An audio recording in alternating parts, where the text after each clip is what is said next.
I repeat, the best way to predict your future is to create it. Abraham Lincoln. It's my privilege to introduce and welcome the resource person of today's workshop, Dr. Usha Devi N, Associate Professor, Department of Commerce, MLA First Grade College for Women, Bengaluru. Here is a brief introduction of the resource person. Dr. Usha Devi N, currently working as Associate Professor, Department of Commerce at MLA First Grade College for Women, Bengaluru. She has 32 years of teaching experience and specialized in human resource management and taxation. She obtained her PhD from Bangalore University in the year 2002. She has written extensively and given talks on TQM, research methodology, taxation, and social issues like gender discrimination, I-donation, and water resource management. She is the member of BOS in Bangalore Central University and also in 3 autonomous colleges in Bengaluru. She has successfully guided 15 MPhil students and 3 PhD students, and currently she is guiding 6 PhD students. She has presented papers in national and international conferences and won many Best Paper Presentation awards. She is appointed as the member of editorial committee by IJAS USA. She was invited to chair many technical sessions in international conferences organized by AHRD China in 2010, Harvard University USA in 2011, Global Research Association Switzerland in 2015, and as a resource person for the workshop on Jeju Hub in Asia organized by Korea University, Korea in 2014. She is an active member of Bharatiya Shiksha Mandal, National HRD Network, MTC Global, and Seva Bharati. She is recognized with prestigious MTC Global Award for Outstanding Management Teacher in 2012. She is also felicitated by ABVP Karnataka for her outstanding service in the field of commerce education. On behalf of Government Ramnarayan Chalaram College of Commerce and Management, I extend a warm welcome to you, madam. Welcome you, ma'am. Thank you, sir. Thank you, ma'am. I take this opportunity to welcome our beloved principal, Professor Lakshman Kulgod, sir, who is the chief mentor behind all academic activities in the college. I welcome you, sir. Thank you, sir. I also welcome Professor Sachida Bopaya, madam, MCOM F&A coordinator for this workshop. I welcome you, ma'am. Thank you. I welcome Dr. Ejaz Ahmad Khan, sir, MBA coordinators for this workshop. I welcome you, sir. I welcome Dr. Prahalad Chaudhary, sir, MCOM coordinator and IQAC coordinator for this workshop. Welcome you, sir. Thank you. I welcome Dr. K. Jayalakshmama, madam, RC Research Center coordinator, and Dr. Shweta Kalmat, madam, librarian for this workshop. Welcome you, madam. Thank you, sir. On behalf of the organizing team of this workshop, I welcome all the teaching faculty members come project guides for this workshop. I welcome you all. Finally, I welcome all the students of MCOM, MCOM F&A, and MBA to this workshop. Welcome you all. I thank the organizing team for giving me this opportunity. Thank you, one and all. Thank you. Thank you, Dr. Prakash, for welcoming all who have joined this program. Now I request our resource person, Dr. Usha Devi Madam, to take over this session. Before that, I request all the students to unmute your audios and also videos and go through the sessions carefully. And you can also raise your questions at the end, or you can put in the chat box so that we will address all those questions and your queries at the end of the session by the resource person. And I request the resource person also to admit the students who will join while the session is going on. Maybe because of some net issues and all, they might have disconnected and they may rejoin. I request Usha Devi Madam to admit while the session is going on, whoever are there in the waiting room. Now, Madam, I am making you the host now. You can share the PPTs. Okay, thank you, sir. Okay, Madam, now we are the host. Yarandu join.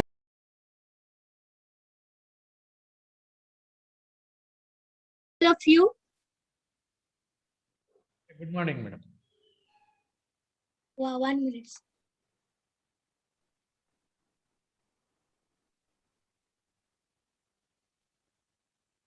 And I pray Almighty to bless all of us with good health, wealth, and happiness. And it is my humble duty to express my gratitude to the principal, Dr. Sachita Madam, Dr. Prahalad Sir, Dr. Jailakshmi, Dr. Shweta, Dr. Lakshman, Dr. Prakash, and other stakeholders of RC College for giving me this wonderful opportunity. I once again extend a warm and cordial welcome to all my student friends to this virtual workshop, which I consider as a temple of learning. So, Prahalad sir, you can go to the next slide. Yeah. Friends, we all know that this is the age of speed where right decision has to be taken at the right time. And this is possible through research. When research plays such a significant role, one should know the meaning of research. In simple words, research means finding the answer to the question or solution to the problem in a systematic way. But the status of research in India is not very strong because adequate funds are not allocated for research and development, and research data is not updated at regular intervals. Apart from these issues, one more issue is, though the companies need more number of people with research skill, educational sector fails to supply. Therefore, imparting research skill to the student has become need of the hour. So don't change the slides, sir. Be here only. Yeah. Now, Continue. let me share with you. No, sir, go back now. Yeah. Continue. Go next slide, sir.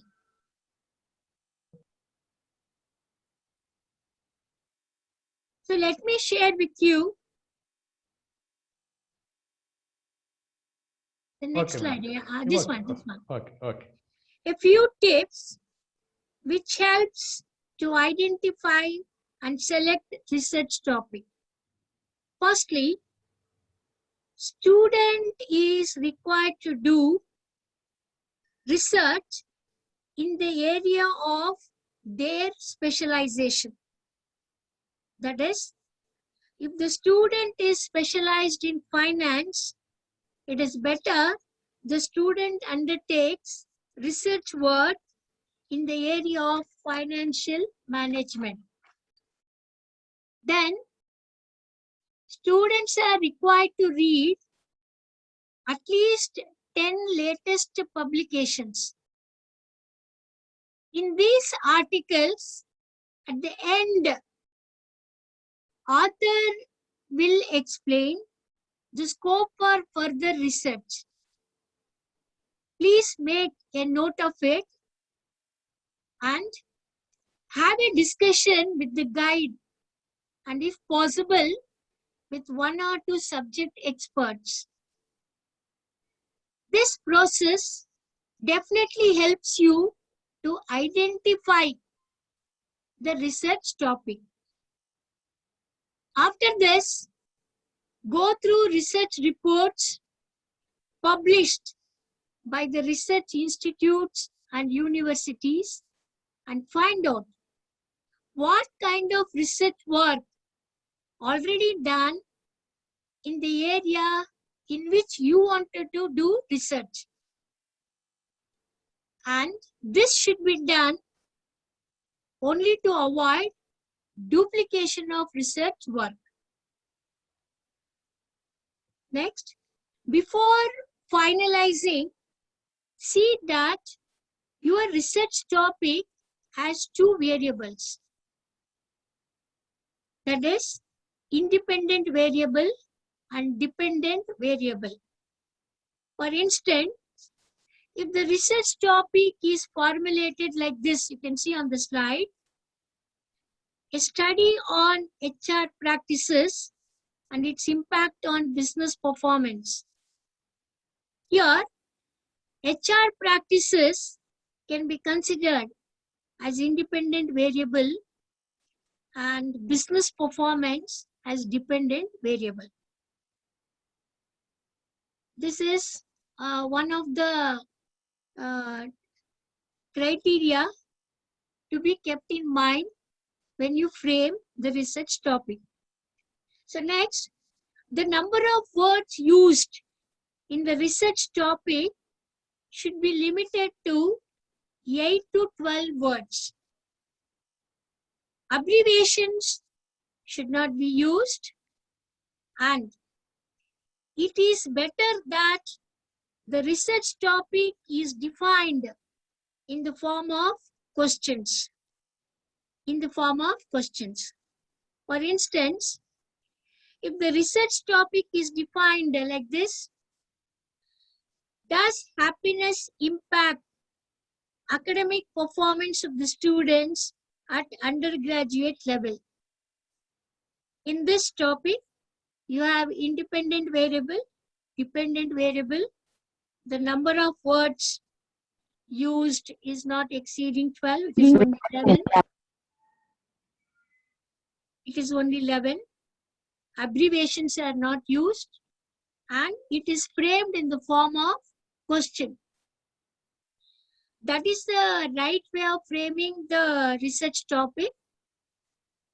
If it is not possible to frame the research topic in the form of question, at least in the form of statement, you can frame. The best example is a study on impact of HR practices on business performance. This is in the form of statement. Even that is allowed, or put the research topic in the form of question. Then look, you can see one more example on the slide. How that here the research topic is defined like this. Happiness leads to academic achievement, glimpses from undergraduate students in affiliated colleges of Bangalore City University. One, it is not put in the form of question. Second, the title itself is highlighting the outcome of the study. It is not correct. Third, abbreviations are used. So this is not the right way of framing the research question. So the second example, what you see on the slide, the topic is not working. Okay, sir, go to the next slide, sir.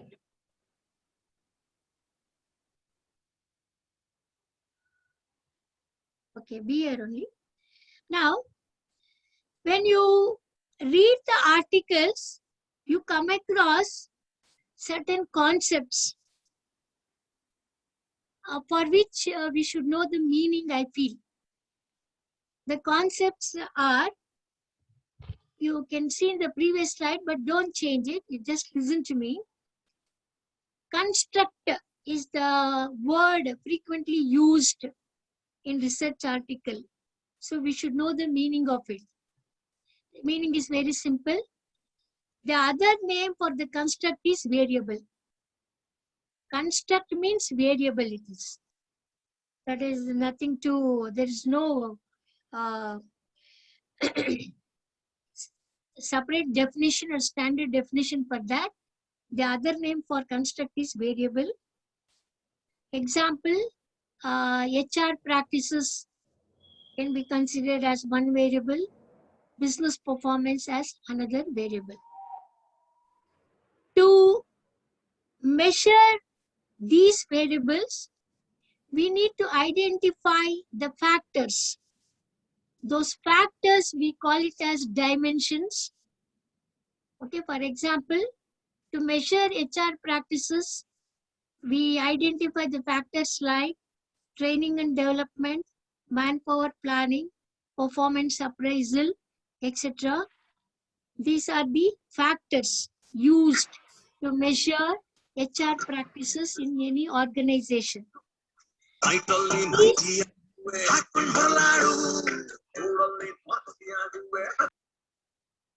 These factors, we call it as dimensions. We call it as dimensions. Then, under each dimension, we include 5 to 6 questions, which we call it as statements or items. So why I shared this with you is, when you read the article, you come across the words like construct, variable, dimensions, statements, items, etc. I thought it is better we know the meaning of it. Construct is nothing but variable. To measure the variable, we identify the factors, which we call it as dimensions. Under each dimension, we put few questions, which we call it as statements or items. Okay. Now, let us spend some time on scales of measurement.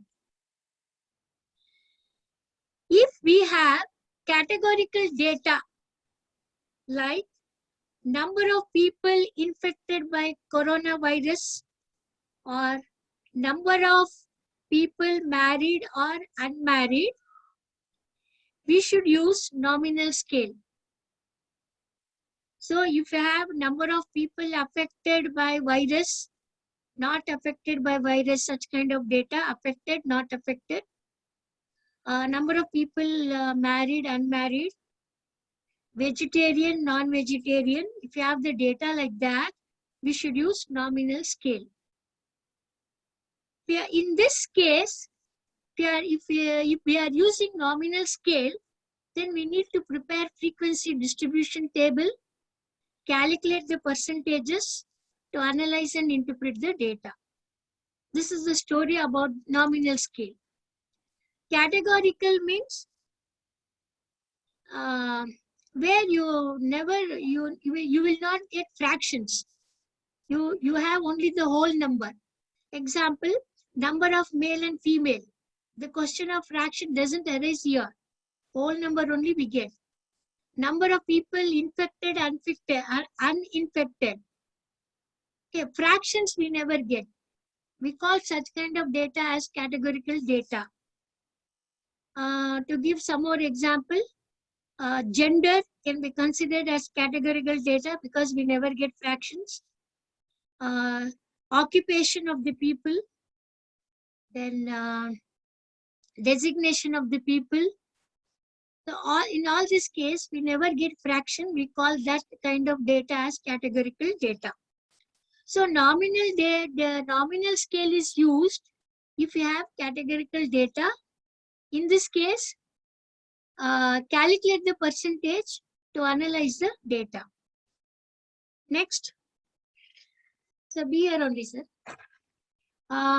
Even in case of ordinal scale, where ranks are assigned to the statements, percentages are calculated. So ordinal scale, here in case of ordinal scale, we assign the ranks to the statements or questions what we give to the respondent. Here also, we prepare frequency distribution table, calculate the percentage to analyze the data. If you have continuous data where the value of lower limit is not 0, I have the data where the lower limit of the first class interval is not 0, it is something else, then interval scale should be used. If the lower limit of the first class interval is 0, starts with 0, then we should use ratio scale. That is the only difference you find between interval scale and ratio scale. Interval scale should be used if the lower limit of the first class does not have zero value. Ratio scale should be used if the lower limit of the first class starts with 0. So if you are using interval scale or ratio scale, we need to calculate mean and standard deviation to analyze and interpret the data. So go to the next slide, sir, now.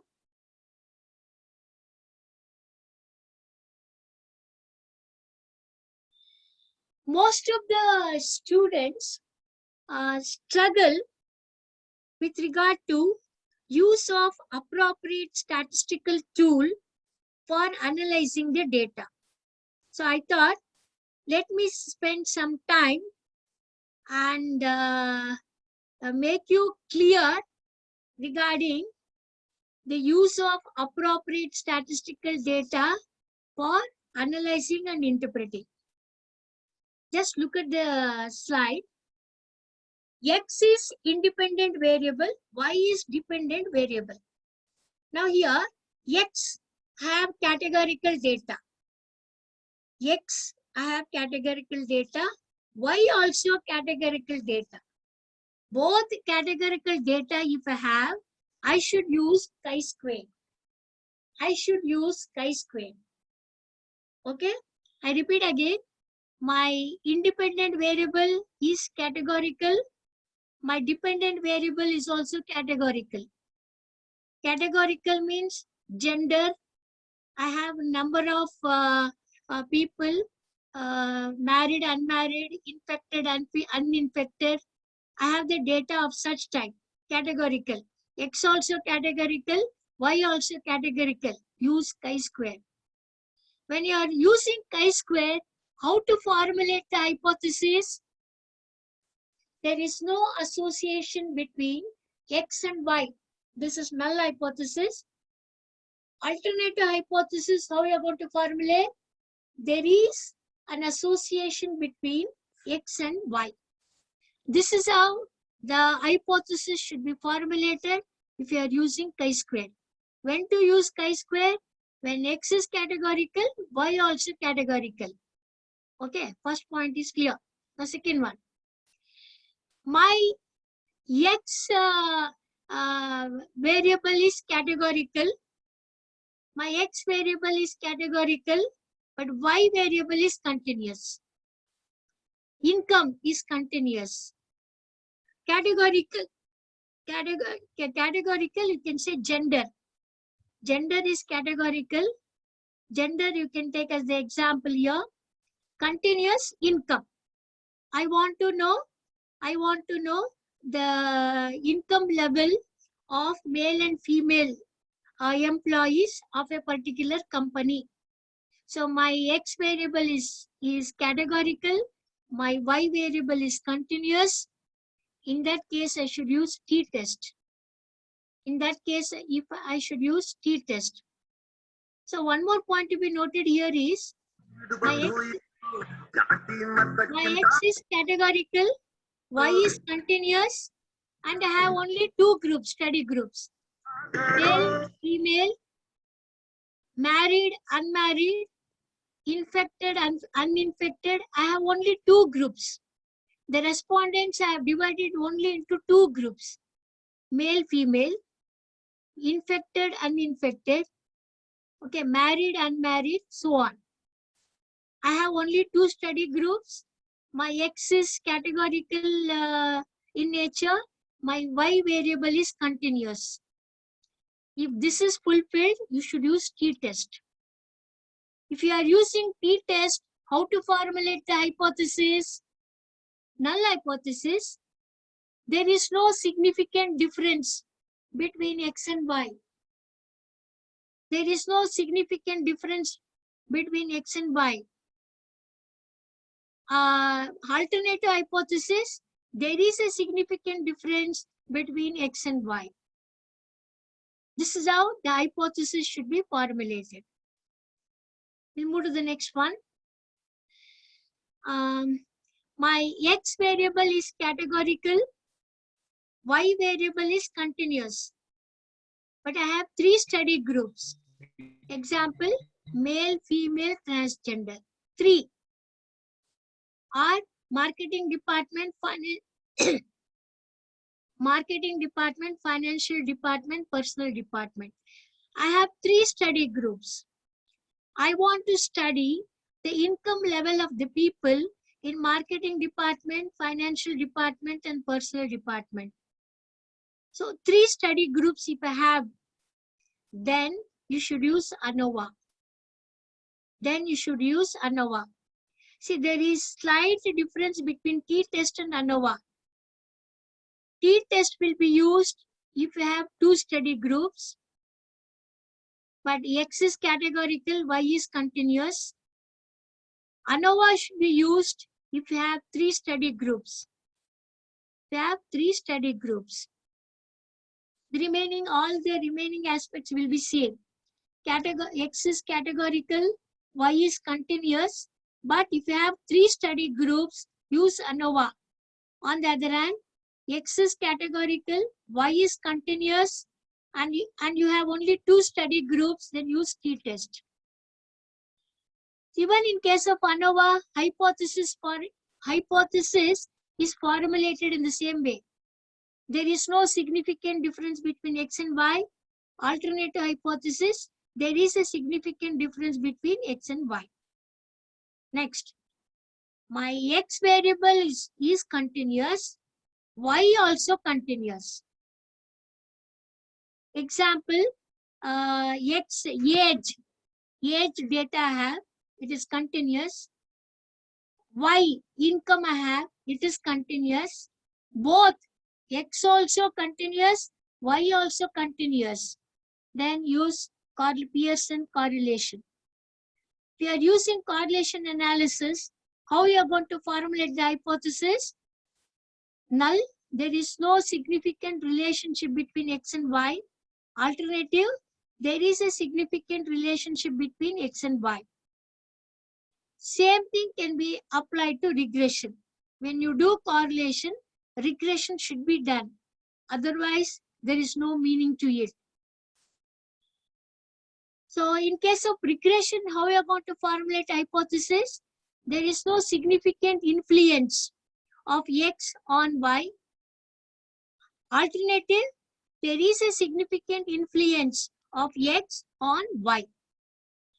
This is the, if you are thorough with this table, at PG level, if you are thorough with this table, you can easily apply appropriate statistical tool, do the analysis in a meaningful way.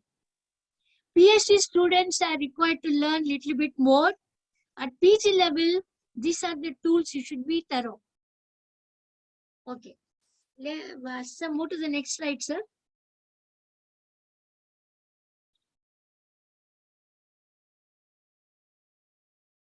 Yeah. We all know that the project report is divided into 3 parts. Part A deals with preliminary aspects.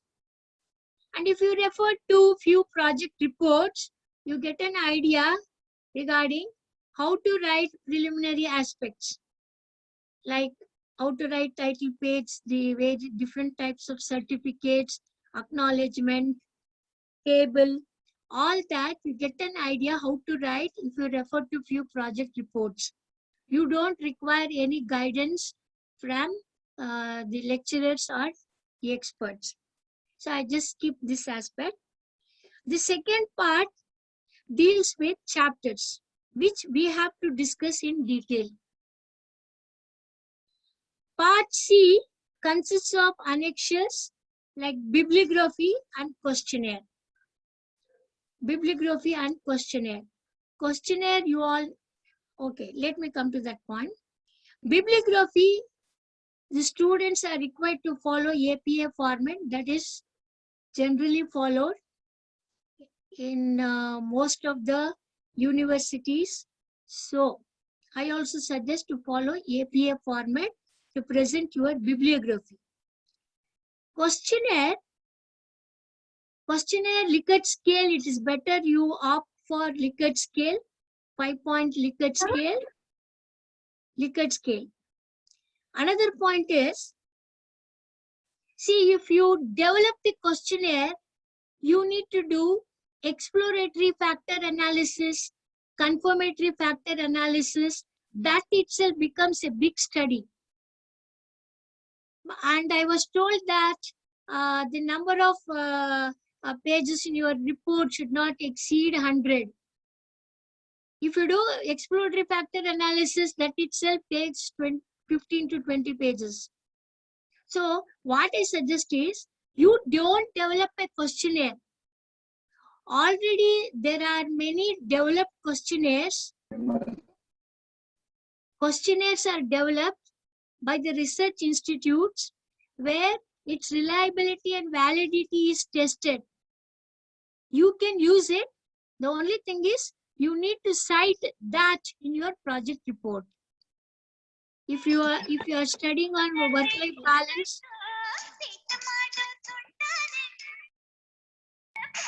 if you are hello. I request students to mute your audios. Students, madam, continue, madam. Yeah. If the study is on work-life balance, you find the standard questionnaires.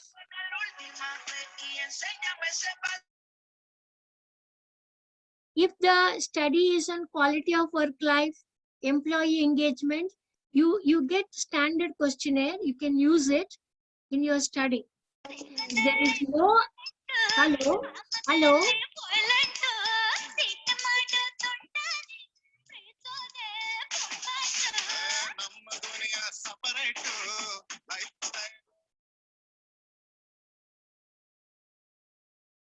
Remove Chaya, sir. Remove Chaya.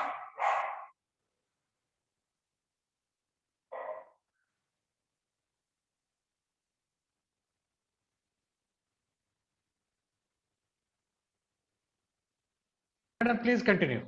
Yeah. Please. So, with regard to questionnaire, you find standard questionnaire. If it is available, in website, you can search. If you search, you will get it. Few standard questionnaires free of cost. Few you have to pay. I leave it to you. If standard questionnaire is not available, then you need to develop. If you develop, you should do pilot study, that exploratory factor analysis, all this should be done. No other option. So I leave it to the student to decide regarding this. So my suggestion is, search for standard questionnaire. If it is available, use that. The only thing is, you should cite that reference in your report. If standard questionnaire is not available, then you need to develop a questionnaire. Okay, move to the next slide, sir.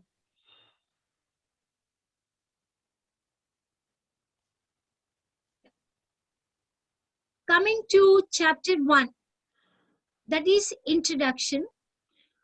Students should write a brief note on background of the study. Under this heading, student can cover the aspects like significance of the research topic, then explain the knowledge gap and how to fill that knowledge gap. Okay, an explanation should be given, and it may run 1 or 2 pages. Okay, to explain all this, you may need 2 pages. But under background of the study, these are the aspects to be covered. Significance, knowledge gap, how you are going to fill the gap. And if the gap is filled, what is the benefit to the industry? That should be explained. Now, let me take an example here. I have done the study on HR practices in sericulture sector. So I could find that India is the leading producer of silk in the world, and the demand for silk item is increasing by 5% every year.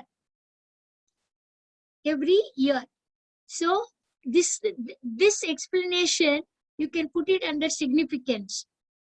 For example, I have taken 2 points. Should explain the significance of the research topic. Okay, about 20 lines, citing by citing the reference. So how I started? India is the leading producer of silk in the world, and the demand for silk item is increasing by 5% every year. So all the significance you write down. Next, you should write the problem. How I have written. The problem in this sector is this sector does not have systematic knowledge management practices. Because of this, they are not able to produce quality products. This is the gap I have written. Now, how I am going to fill it up? This problem is studied by measuring the effect of knowledge management as a mediating factor on the relationship between HRP and business performance. I am confident that by undertaking such kind of study, it will definitely help sericulture sector to formulate suitable programs that will help them to enhance the quality of their product and also demand in the global market. This is how the matter should be written under the heading background of the study.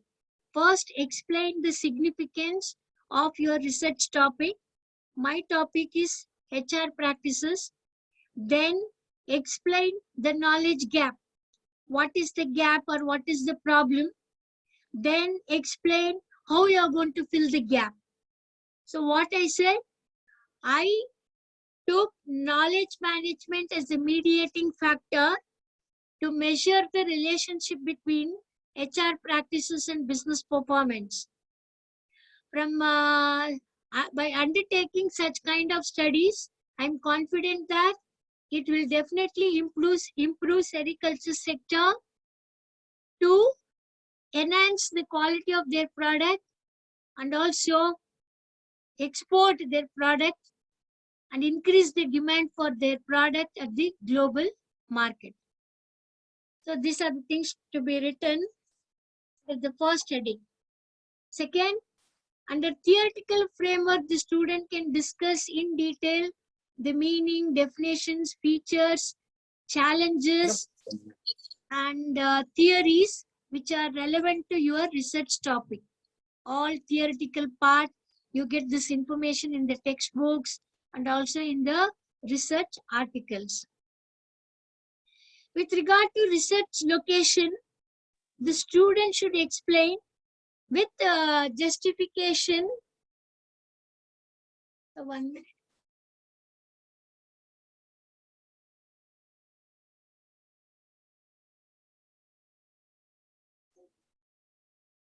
The student should explain with justification why a particular area is selected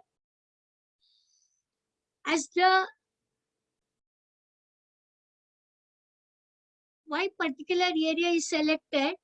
for your research.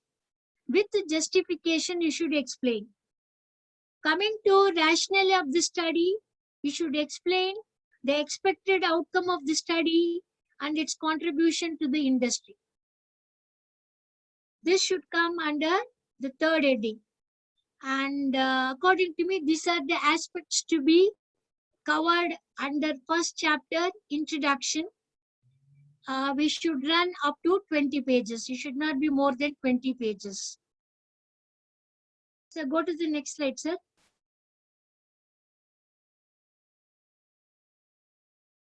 So with regard to chapter 2, review of literature, you are required to review at least 20 articles, and it can be presented in the format what you are seeing on the slide. First, name of the author, then year, then the title of the study, place of study, both put it in the third column. Then explain in detail methodology, the main findings, and already I said at the end of the article, the author will be explaining future research, that we put it under the last column. So, review of literature can be presented in the form of table, tabular form can be presented, it is allowed. If the university does not allow, the same information put it in paragraph. Same information, put it in paragraph. But under review of literature, these are the aspects to be covered. So go to the next slide, sir.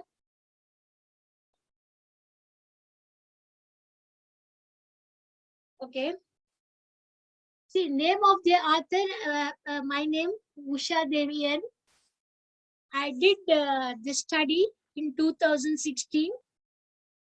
The title of the study is HR Practices in Sericulture Sector. Place of study is Karnataka. Under methodology, first you should write the method, which method you are using. There are three methods: cross-sectional method, longitudinal method, experimental method. Experimental method is very popular in pure science, not in social science. Popular methods are cross-sectional and longitudinal. Cross-sectional means one-time study, means only once you go to the respondent for data collection. Longitudinal, it is before-after study. Before-after study, before training, after training. Before awareness, after awareness. So before-after study is longitudinal study. So your study falls under which category? Is it cross-sectional, that is one-time study, or longitudinal, or experimental if possible? Second, you should tell about the sources of data. So here, what is that I have written? The primary data is collected from the employees having 5 years of experience in sericulture sector. Then you should mention about the sampling method used in your study. So in my case, I used stratified sampling. Then you should tell about sample size. In my case, it is 480. Finally, you should talk about statistical tools used. In my study, I used mean, standard deviation, correlation, and regression analysis. So under methodology, you should talk about research method, sources of data, sampling method, sampling size, statistical tools used. Then coming to findings, you need not write all the findings. The key findings should be highlighted. So in my case, the results revealed that there is no structured HR practices in the areas of manpower planning, training and development, pay and benefits, and performance appraisal. Now, what do you mean by this? They do not have any standard SOP, standard procedures in these areas. It is done as per their convenience. As per the convenience of the manager, manpower planning, training and development to pay and benefits, performance appraisal is done. They do not have any standard procedures. The key finding. Then scope for further research. I collected the data from the employees who actually do sericulture work. From them, the data is collected. Data is collected on what? I'm asking the employees about manpower planning. They may know, but may not give in-depth information about manpower planning because they are not doing manpower planning. It is the manager who does manpower planning. So the data is collected from the employees who are not doing manpower planning. So the conclusion what I have drawn based on the feedback taken from the employees cannot be generalized. That problem is there.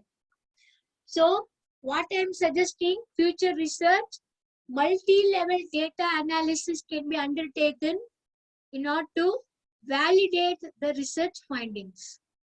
So I am telling, no, these are there is a problem in manpower planning, training and development, performance appraisal. The employees are telling that there is a problem in these areas. Whether it is true or not, to find out that, I am telling multi-level data analysis should be done. What do you mean by that?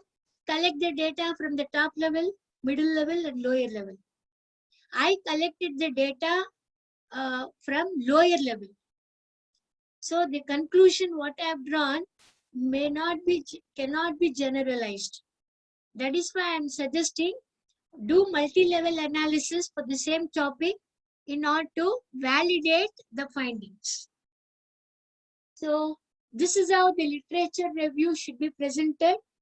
If you are allowed, put it in tabular form, these aspects, or put the same information in the form of paragraph. So go to next slide, sir.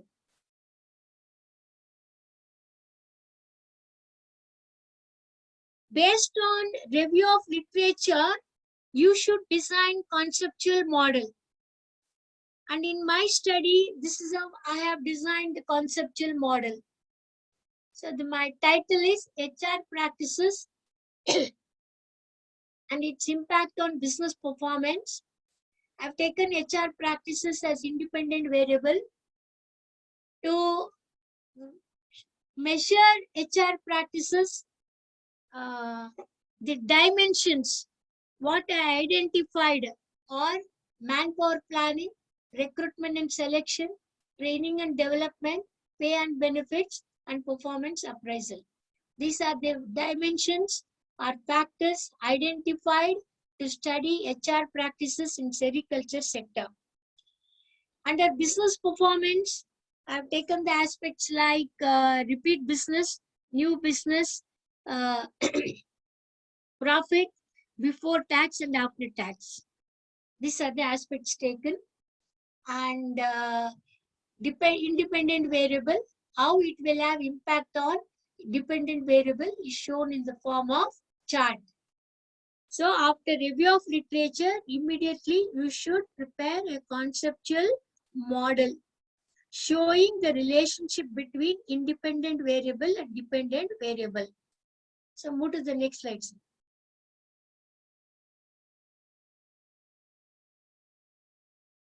Now, for what all the variables you have included in your conceptual model, you need to give operational definition. For all the dimensions, what you have included in your conceptual model. So in a conceptual model, we have included manpower planning, recruitment selection, training and development, pay and benefits, performance appraisal, etc. For all this, we need to give operational definition. What do you mean by operational definition? What are the criteria I, as a researcher, used to measure manpower planning? That should come under operational definition.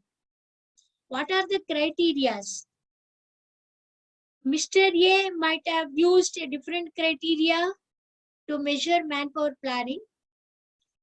I may use different criteria because I feel they are relevant in my research study to measure manpower planning. It may vary. Only thing is you need to justify. Okay. So how the operational definition should be written? Here is the example. Manpower planning is defined to include analyzing the current manpower inventory, making future manpower forecast, developing employment programs, and designing training programs. These are the criteria I am using to measure manpower planning in my study. So that should come as the operational definition. In the same way, you need to give operational definition for other dimensions or factors. Okay, so I move to the next slide. So under review of literature, first write the review, at least 20 reviews should be there. After that, prepare a conceptual model.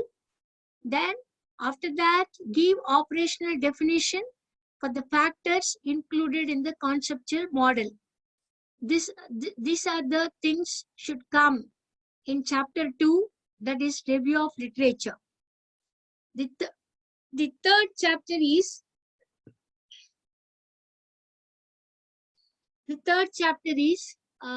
design, research design or design of the study. And you all know what are the aspects come under design of the study. Anyway, let me repeat. The first one, statement of the problem, objectives of the study, hypothesis, scope of the study, methodology, sources of data, sampling design, tools for data collection, period for the study, limitations, and chapter scheme. This should be explained in detail. So move to the next slide, sir.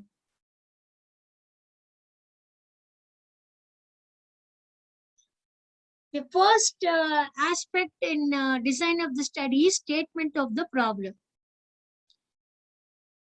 Here, you need to define what is the problem in your study area and since how long the problem exists. That should be explained under the heading statement of the problem. To have more clarity, let us analyze the same with the help of example. So before I go to the example, write the problem and end the statement of the problem with research questions.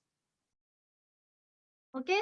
The statement of the problem should always end with research questions. Okay? Let me go to the example. Say I said like this. From the literature review, I could find that sericulture units do not have structured HR practices in the areas of manpower planning, training and development, pay and benefits, and performance appraisal. See, this problem how I identified from review of literature. In the review of literature, I wrote the same point. From the review of literature only, the statement of the problem should be written. You cannot write any other problem as per your will and wish. The problem what you write should be within the limits of review what you do, within the framework of review of literature. Okay, I have written the problem. Therefore, the present study is undertaken wherein an effort is made to find the answer to the following questions. First one, what are the factors affecting HR practices? What is the level of business performance? Is there any relationship between HR practices and business performance? Whether HR practices influence business performance? Four questions should come. Okay, move to the next slide. Move to the next slide. The second aspect in design of the study is objective. Already you have written the questions, research question. The same thing convert into objective, same thing. So how, and before I go to analyze the objectives with example, one point I would like to bring it to your notice is, see that there is a link between statement of the problem and objectives. And the number of objectives to be formulated should be between 4 to 5, not more than that. So see that there is a link between statement of the problem and objectives. See, in one of the study I could find, the statement of the problem was highlighting the problem faced by the executives, women executives. But in the objectives, they focused on the problem faced by women employees. Then it is not matching. Your statement of the problem is not matching with the objectives. The problem faced by the executive will be entirely different from the problem faced by employees. So see that when you frame the objectives, it is properly matched with the statement of the problem. So it is better you write the research questions.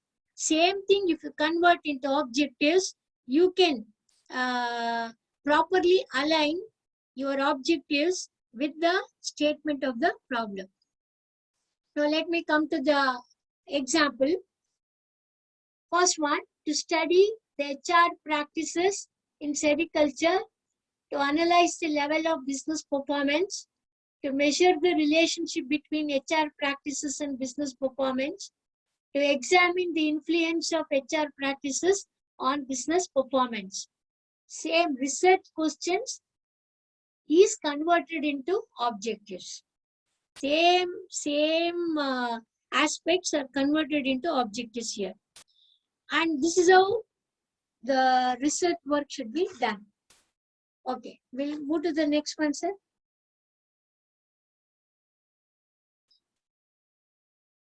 Hypothesis. First one,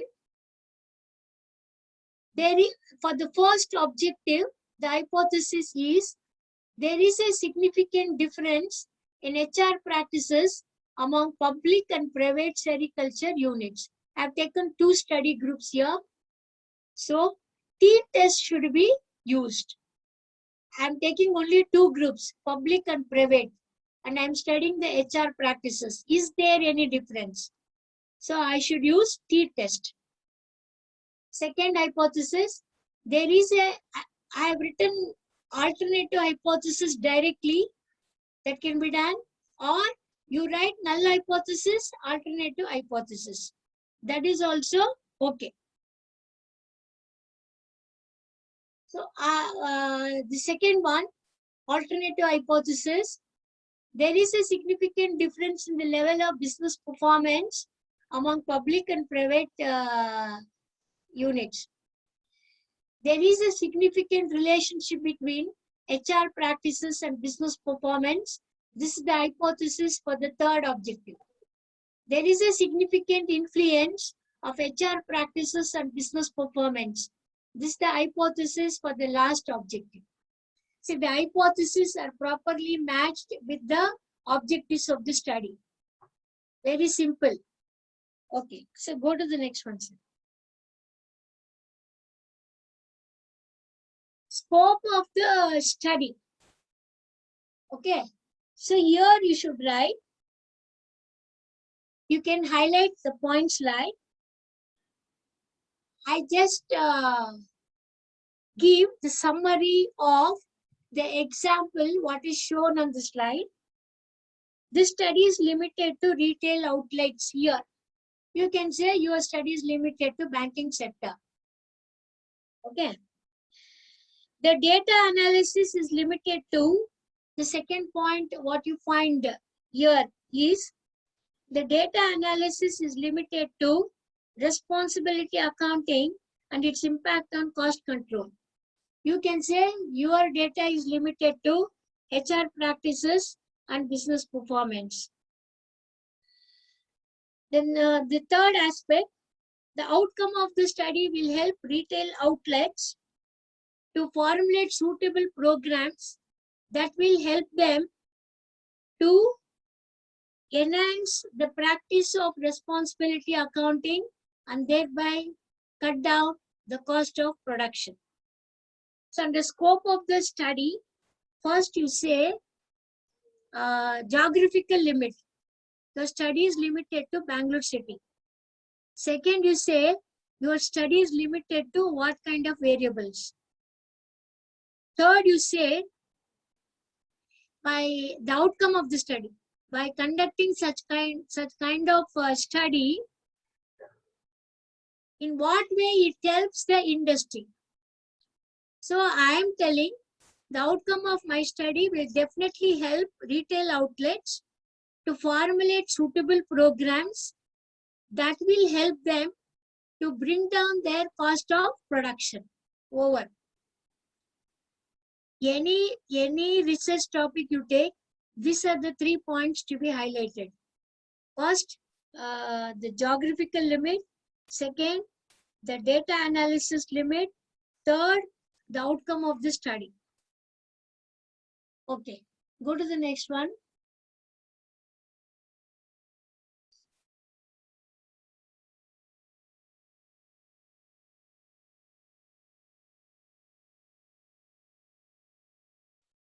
The next is research method. So there, the first point, you should tell which research method you adopted. Is it cross-sectional study, longitudinal study, or experimental study? The first point. Second, under research method, you should highlight about the sources of data. Primary data, from whom it is collected. Secondary data is collected from which source? Should be explained briefly. And these are the aspects should come under the heading research methodology. So go to the next one.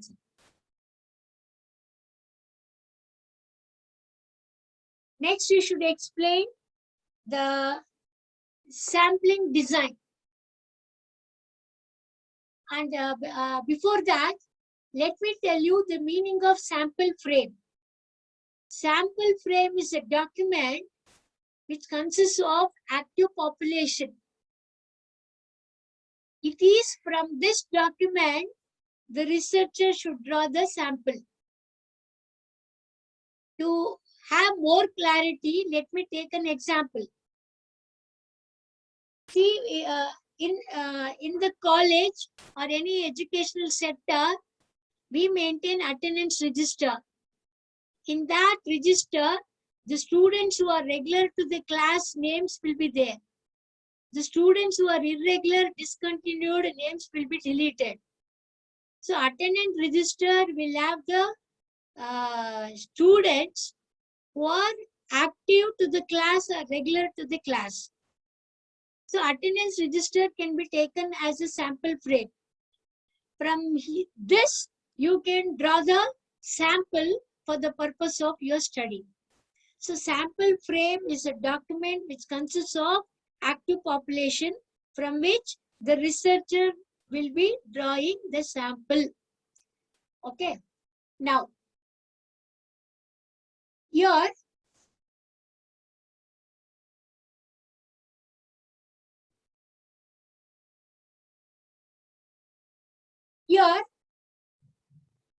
first, you define the population.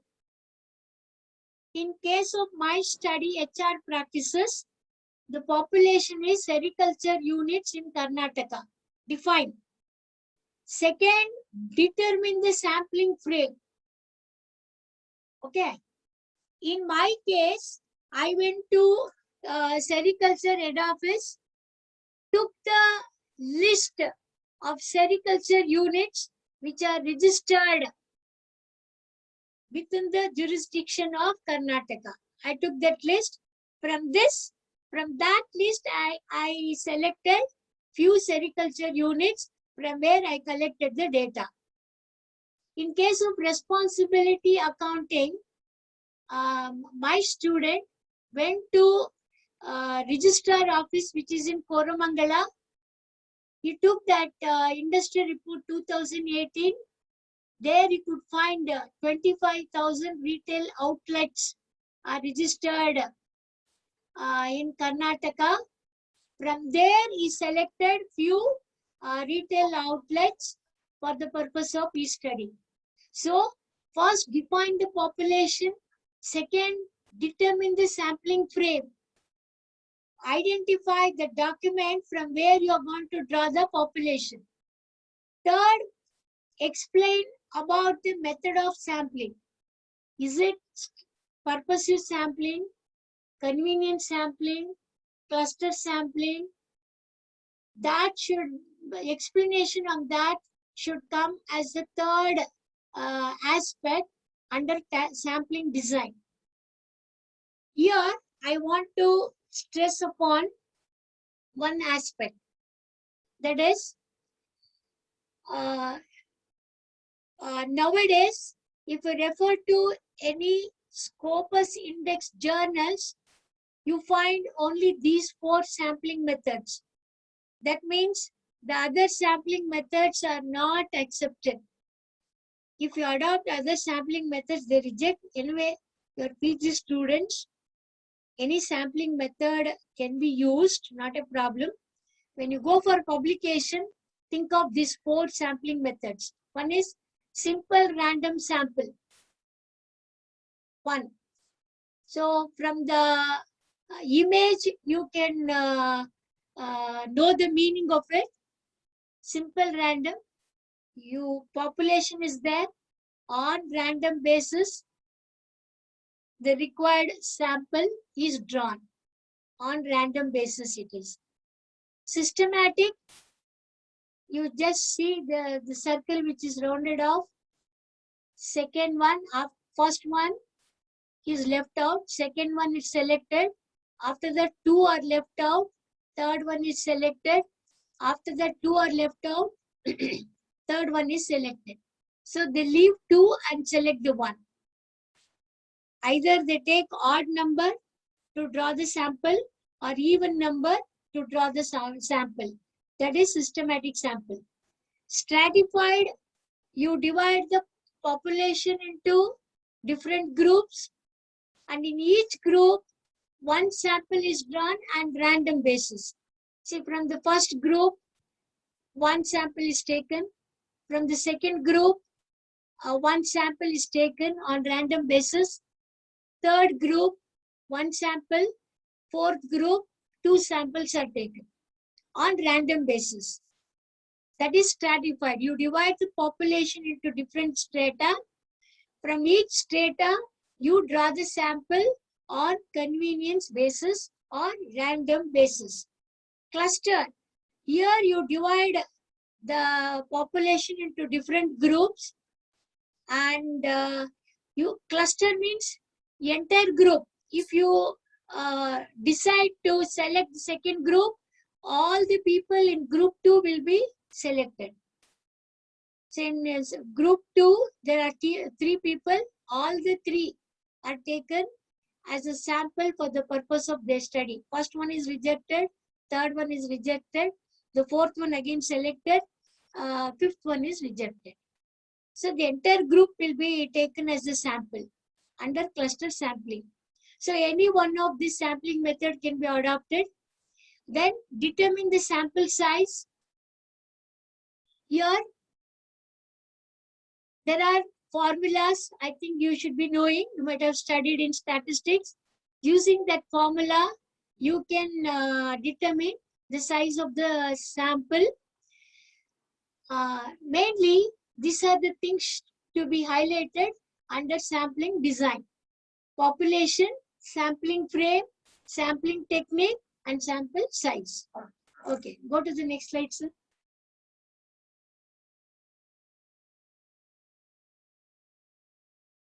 Regarding statistical tools, I explained already. So go to the next slide, sir.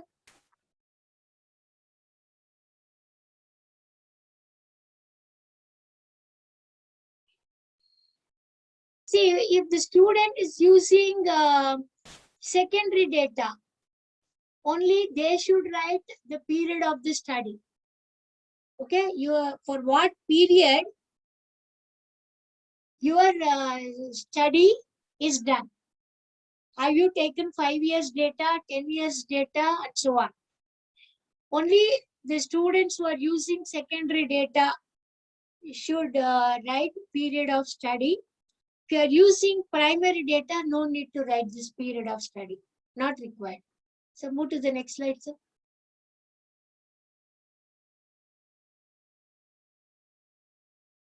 So the limitations, yeah, limitations, 4 limitations should be written.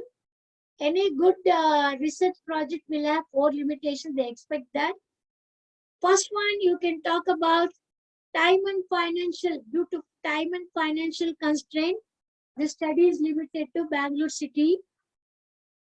Second one, you can tell because of the sample size, if it is very small, your conclusion cannot be generalized.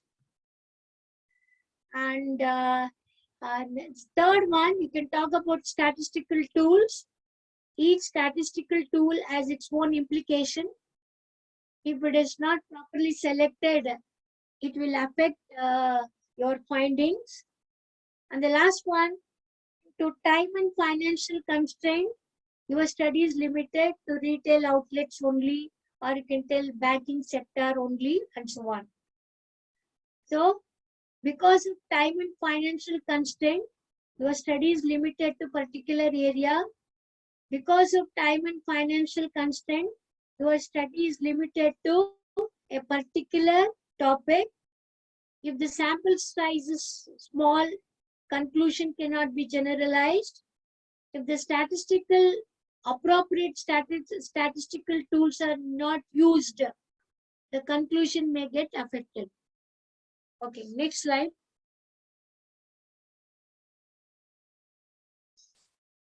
Chapter scheme, you all know.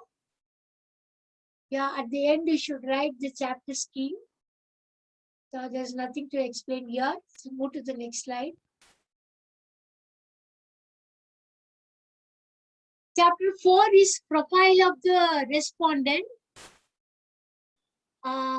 If you are doing a project work in a particular company, then you need to write a profile of the company.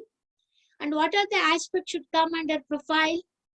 The history of the company, the vision and mission statement, their short-term and long-term goals, their nature of business, their target market, target customer, then the core team members, the employees at the top level, their competitors, what are their opportunities, business opportunities and challenges, their marketing plan, their financial statements. These aspects can be covered under profile of the company. If you are not studying a particular company, then you need to write the profile of the respondents. Under that, you can cover the aspects like the gender, age group, marital status, qualification, occupation, work experience, annual income, residence, type of the family, number of dependents. Either profile of the company or profile of the respondents should come as chapter 4. Next slide.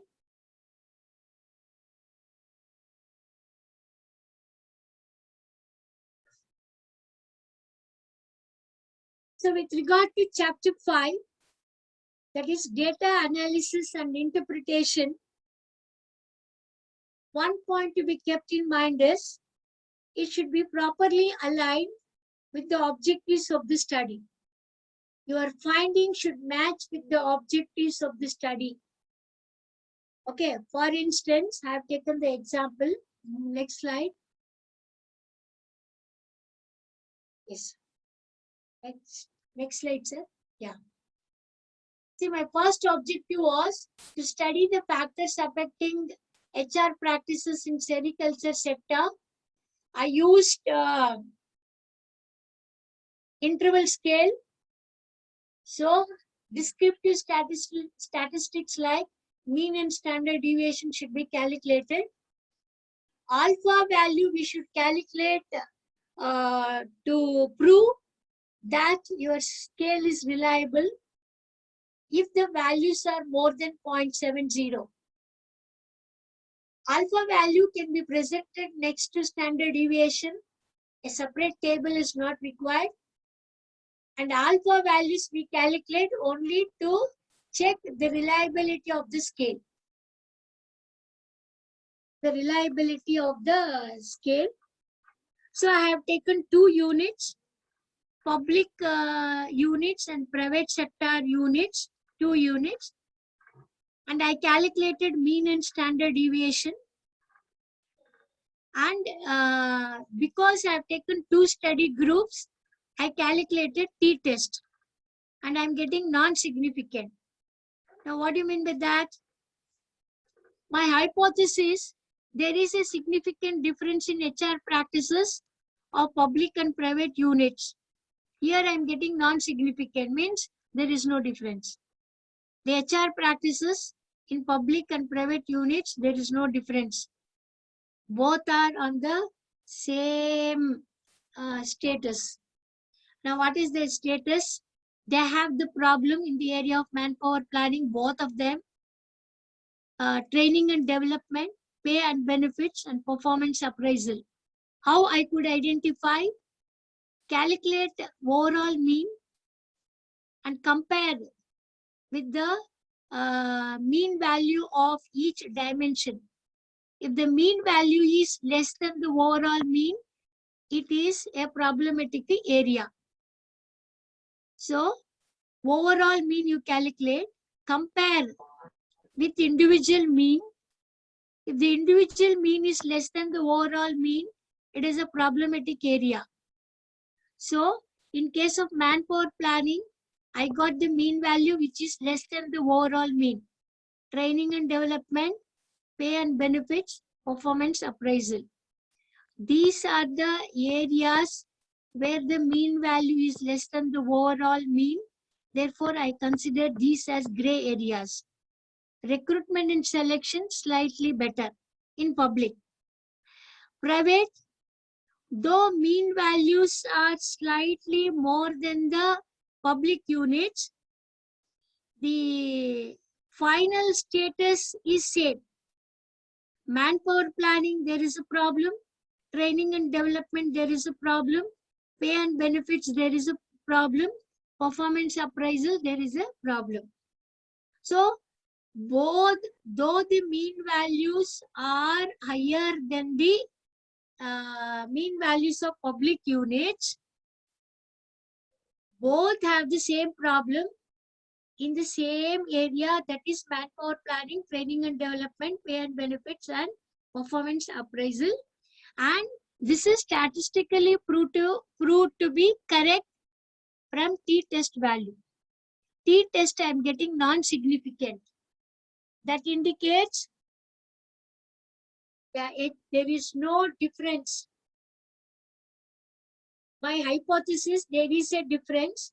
I am getting non-significant, means there is no difference in HR practices of public units and private units. Right? So, for the first objective, I have taken 2 study groups. So, my hypothesis testing tool will be t-test. And descriptive statistics, because I used interval scale, I should calculate mean and standard deviation. I compared each mean value with the overall mean value to identify the weak areas. And my weak areas are manpower planning, training and development, pay and benefits, and performance appraisal. The same status I could find even in private units. Okay, how we are going to write? First, you write the mean value of manpower planning is manpower planning, training and development, pay and benefits, performance appraisal is less than the overall mean. Only recruitment selection mean value is higher than the overall mean. Second point, in public units. In case of private units, manpower planning, training, development, pay and benefits, performance appraisal value, mean value is lesser than the overall mean.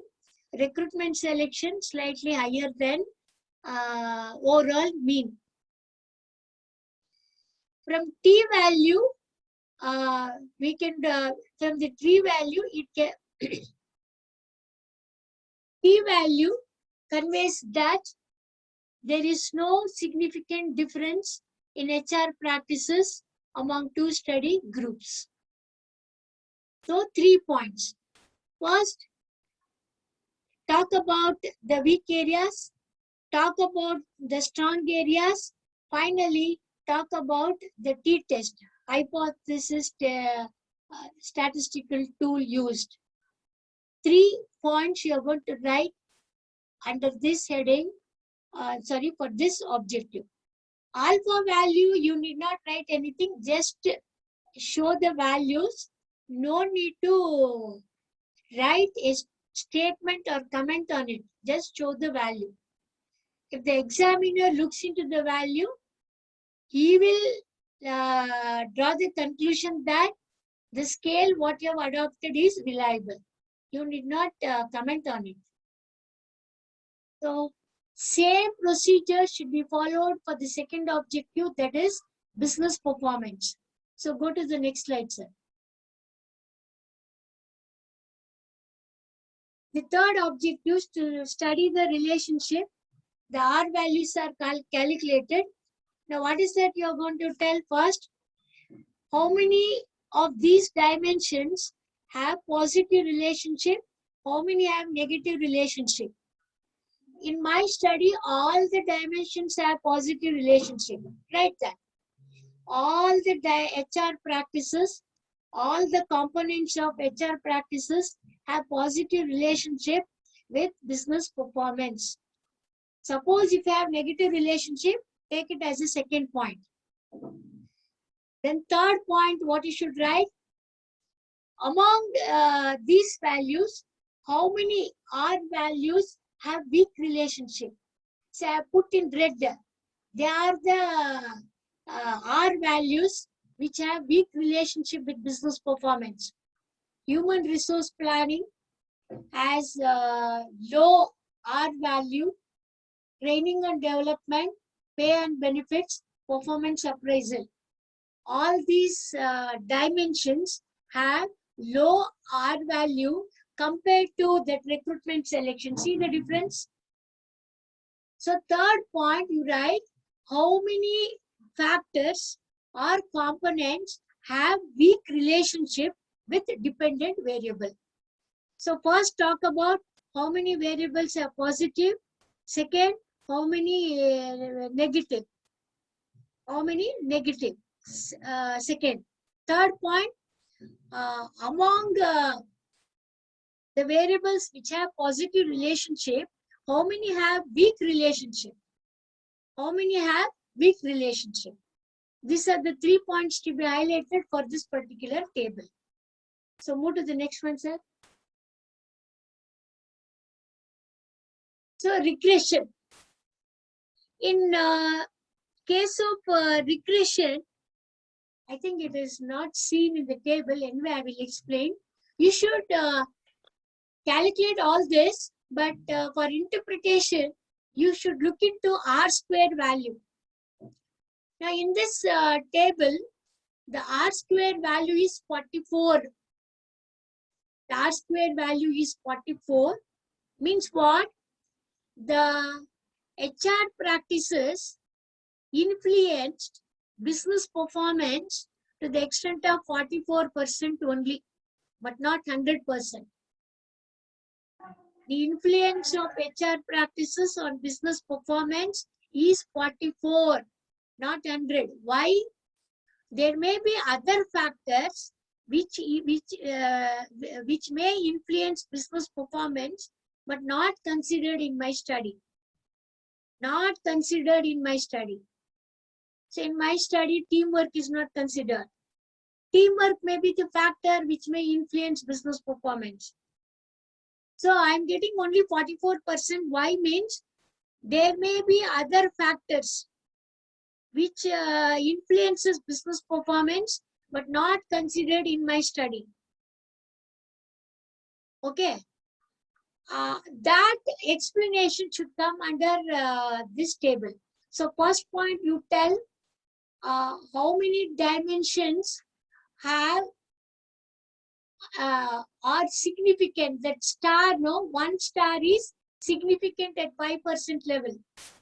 How many stars are significant at how many factors are significant at 5% level? How many are non-significant? You should tell that as the first point. Second point, R square. The impact of the overall impact of HR practices on business performance is 44% only. Second point. Third point, now you should find out. Okay, 44% only because there may be other factors which is influencing business performance but not considered in this study. Now, which are those? You should identify and write. Okay, so that this is how you're going to analyze regression. So go to the next slide.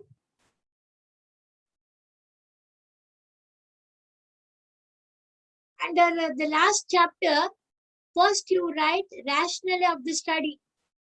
First chapter introduction, I told you, you should write about the significance of the research topic. I took the example of silk. Yeah, rationale of the study. From there you copy and put it here. Second, statement of the problem you write under this chapter. Third, objectives. Fourth, explain methodology in 4 or 5 lines only. Under methodology, you might have written 20 pages matter, that should be reduced to 4 or 5 lines. Then present the findings objective wise. Objective 1, manpower planning, performance appraisal are the weak areas. There is no difference between public and private units with regard to HR practices. These are the 2 findings you find with regard to objective 1. Objective wise, the findings should be arranged in this last chapter. Now your contribution comes based on the findings, how you are going to draw the conclusion. Your strength of research lies here. Then the scheme of suggestions. Suggestion should be written based on your research. You cannot give your personal suggestion. You should be within the framework of your review of literature. Okay. So this is how the last chapter should be presented. Go to the next slide. Bibliography, Api format, this is how it should be written. In case of books, name of the author, year, the title of the book should be put in italic, name of the publisher, and place. In case of books. In case of journals, name of the author, in which year the article is published, then name of the title of the article, put it in inverted commas, title of the journal in italics. Title of the journal should be in italics, then write volume number, issue number, page number. Same pattern should be followed if you take the articles from the newspaper and the theses. Go to the next slide, please. Yeah. My presentation is over. If you have any doubts, I am ready to clarify. Thank you, Usha Madam, for that non-stop orientation on project writing. Sir, Chaudhary sir. Yeah, madam. Students, if you have any questions, you can ask or send it immediately in the chat box. Our teachers also, anybody is there, they can also ask, clarify their doubts. Students can ask directly. You can unmute and ask. Quick time. There is a question regarding API format. Madam. American Psychological Association, they've given us the format, name of the author. In case of books, name of the author, year, then the title of the book should be put in italics. Then name of the publisher and year of publication. This is the format prescribed by APA. You cannot present your bibliography as per your convenience.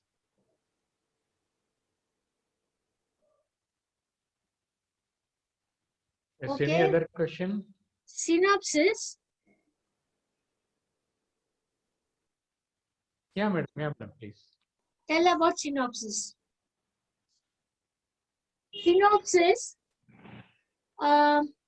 First, you write about the rationale. First, just to start with, rationale of the study.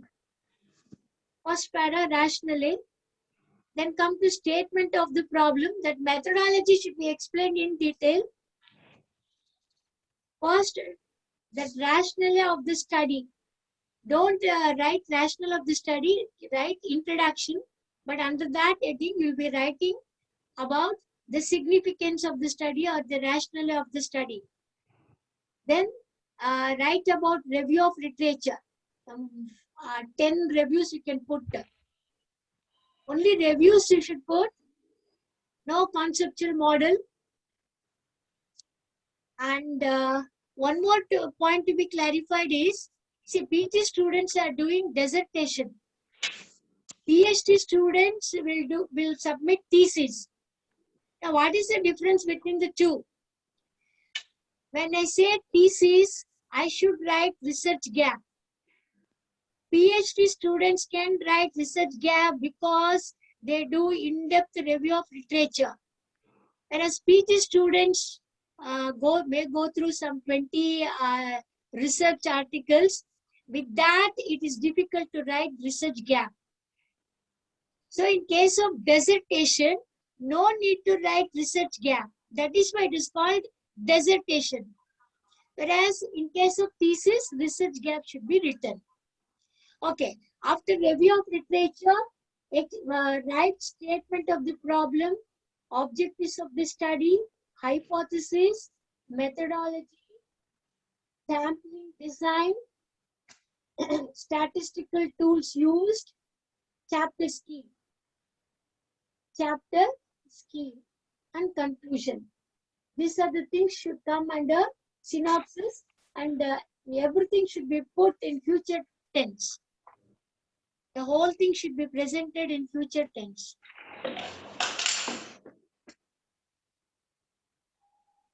Any other question? One more question.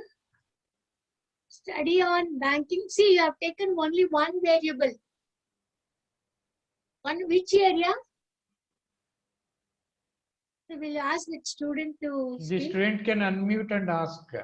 Chikbalapur. Chikbalapur.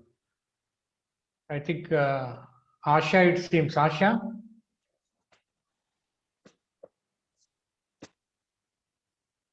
The student can ask question by unmuting audio. No, the title I forgot. Asha, will you share your title once again? Financial analysis research does not need. No, questionnaire is not required for finance students. Not required. You only prepare a checklist clearly highlighting what kind of financial data you collected from the companies. Enough.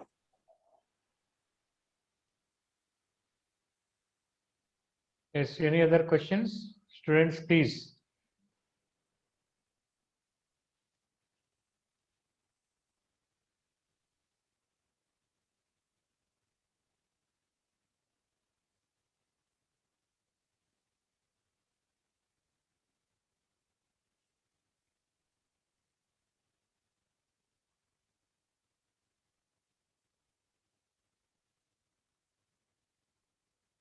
Sashita madam? Sir, Elisa. I think there are no more questions from the student side, even no questions also in chat box. Okay. Yeah, Kelipa, yaar Keli. If you have any questions, please ask. Any questions, please ask Yes, sir. Okay. so that I can clarify. Is there any other questions? Students, please, if you have any questions, you can ask. So shall we end the meeting? Class Question thank you. ಇದ್ರೆ ನೀವು litre Attendance ನಿಮ್ ಕಳ್ಸಪ್ಪ ನನಗೆ. Coordinator ಅಥವಾ guides ಗೆ ಕಳಿಸಿ ಆಮೇಲೆ ಅದಕ್ಕೆ ನಾವು ಏನು ಆನ್ಸರ್ಸ್ ಅನ್ನ ಕಲೆಕ್ಟ್ ಮಾಡ್ಕೊಡ್ಬೋದು ಕೊಡೋಣ ಅಷ್ಟೇ. We will again answer in your groups, class groups. Okay. Groups ಅಲ್ಲಿ ಮಾಡಿದ್ರೆ through the guides. Now I request Sachita madam to say a few words before I request principal to address. Sachita madam, quickly. Okay, thank you. So, respected principal and my esteemed colleagues and my dear students.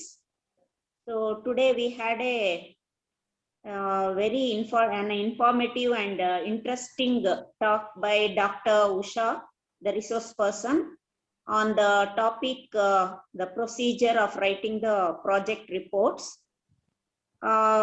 I should say we are really fortunate to have Dr. Usha, who is an eminent and well-read scholarly teacher as a resource person. Because she has already she has been introduced by Dr. Prakash. He has given a brief introduction about her, but I know her as a friend, and I am personally I feel proud to have her as my friend also, because she is a very simple, down to earth person, and she has so much knowledge to share. She has been continuously presenting the research papers, and she has traveled to many countries as a resource person and on different research works. And so one should learn from her, not only about how to write a project report, but how to improve your knowledge or carry on continuous learning, which is very important, which is going to help you in the long run in your future life also.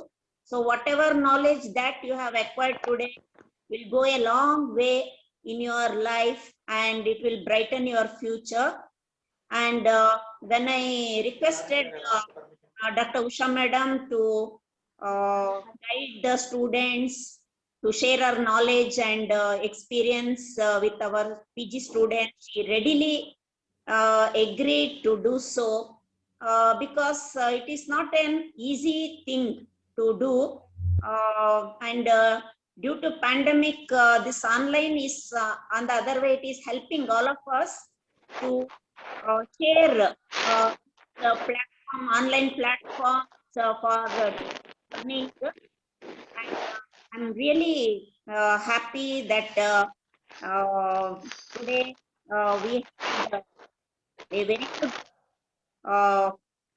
detailed Dr. Usha, and many examples, and she has explained in a very simple language, understandable language, and in one day, of course, you cannot do the research. She has given the overall view, but you should be practicing it every day, and you have to have the network and meet teachers or experts and guides, and take their help and try to make your project report as good as possible, which is like a certificate, additional certificate that you will be carrying with you, and it will have a weightage for your future career also. I thank you, Usha madam, Dr. Usha madam, for taking your for our students. Usha madam, are you there? Yeah, she is there, madam. Okay. And And so I hope all students have made use of this today's orientation to the maximum extent, and they'll make use of the best of it for preparing the project report in a very nice and intelligent manner, so that always Corsi College students, they are hardworking, and we know that they join this college on merit basis, and therefore we have that, we trust them, and we know that they will do it. But always you have to do it better, so that you will get a good name for yourself and for the institution, and for everyone, for all the stakeholders, teachers or government or anybody. And I'll be failing in my duty if I don't express my sincere thanks to Dr. Prahlad Chaudhary, who has been throughout, he has been helping in organizing this, and today also from morning he is also continuously doing this work, giving technological help, moral support, and in preparing invitation from A to Z. He has been there.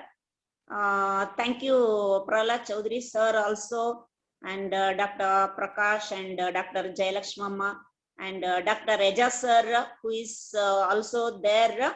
Always everybody, it is a team effort, not by any individual. And last but not the least, our beloved principal, who is the backbone, he also readily agreed to conduct this.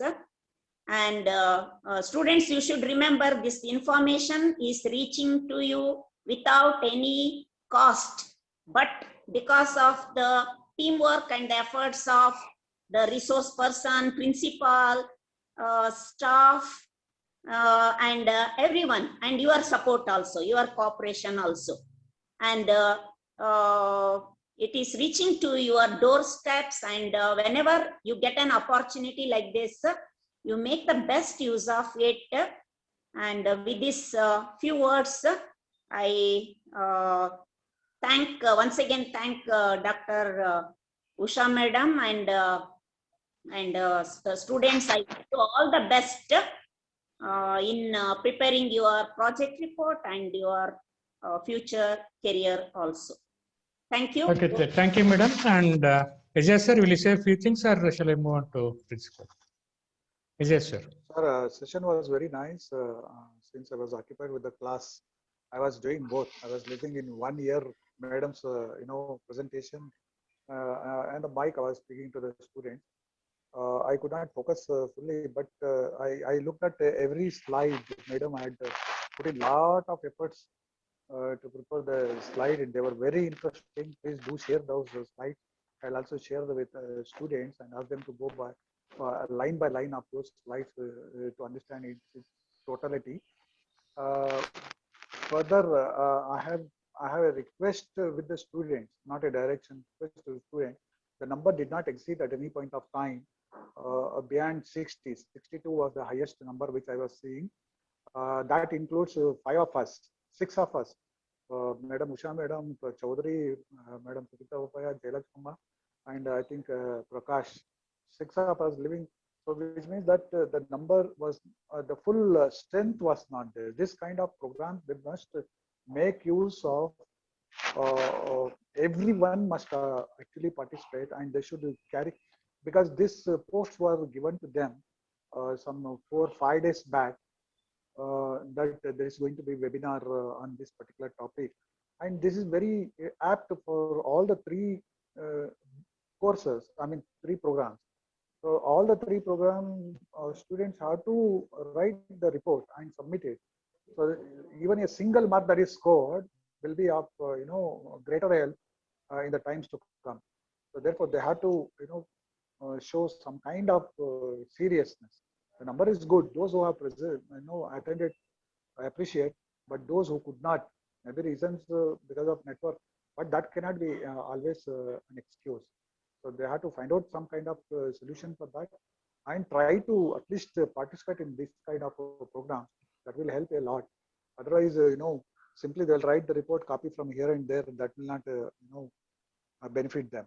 So they should make use of this kind of programs. My sincere, gratitude to Madam Usha.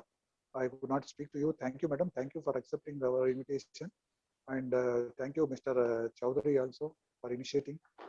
We look. You are taking a lot of responsibility on the 3 departments. Thank you very much. You are given total liberty to organize many more programs of this type. Thank you. Thank you. Thank you, sir. Okay. Thank you. Now may I request Principal sir. Principal sir, idira there? Lakshman sir. It's not that. I think he is on. He is not on this panel. I request Jay Lakshmama madam to quickly conclude this issue. Yes, sir. Yes, sir. Okay, sir. Good afternoon to everyone present in this workshop. Myself, Dr. K. Jayalakshmamma, on behalf of Government Ramnaran Challaram College and on my personal behalf, I am extending heartfelt thanks to Dr. Usha Devi, madam. Madam, you have delivered a lecture on talk on how to write a project report procedure in detail. You have given, and not only that, the students those who are willing to pursue their PhD also, for them it will be very helpful, madam. You have given so much of information on behalf of Government RC College and on behalf of all the students. I am extending my heartfelt thanks to you, madam. I thank our beloved principal, Professor Lakshman Kulgod sir, for encouraging and supporting to organize this type of workshops. Thank you, sir, principal sir. IQSC coordinator, RC Research Center coordinator, PG department, jointly PG department of MCOM, Dr. Prahlad Chowdhury sir. Thank you, sir, very much for organizing this type of workshop to the students. I also thank Professor Sachita Bopaya madam, coordinator of MCOM F&A, for giving the input or so much of information about the madam, whatever she has delivered. You have given the information to the students. Thank you, ma'am. I also thank Dr. Aziz Ahmad Khan sir, and you have given a very good suggestion to the students, and then you have directed them to write the report like that. Thank you, Aziz Ahmad Khan sir. I also thank workshop coordinator, Lieutenant Dr. M. Prakash sir. Thank you, sir. I thank you, Shweta Kalmat madam, PG librarian. Last but not the least, all the students, those who have participated and those who have utilized this program, this workshop very nicely. Thank you, one and all. Have a good day. Okay. Thank you once again, Usha Devi madam and all, and we will wind up this session. Thank you all. Thanks, Usha madam. Okay, bye.